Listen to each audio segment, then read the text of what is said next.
Hello বন্ধুরা, আজকে আমি আমার ছোট্ট করে একটি ব্লগ তৈরি করলাম তোমাদের জন্যে।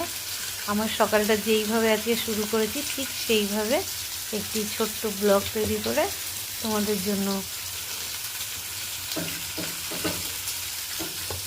আলু ভাজা করছি আর প্রেসার কুকারে ভাত। আমি সকালে এটাই খাবো, আমার টিফিন আলু ভাজা। আর এদিকে হচ্ছে ডিমের অমলেট করব। এখনও ডিমের অমলেট হয়নি, আমার ফেভারিট খাবার।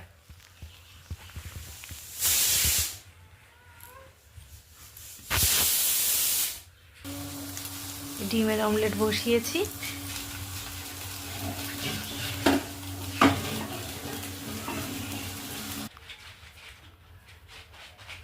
হয়ে গেছে রেডি, এবারে খেয়ে নেব।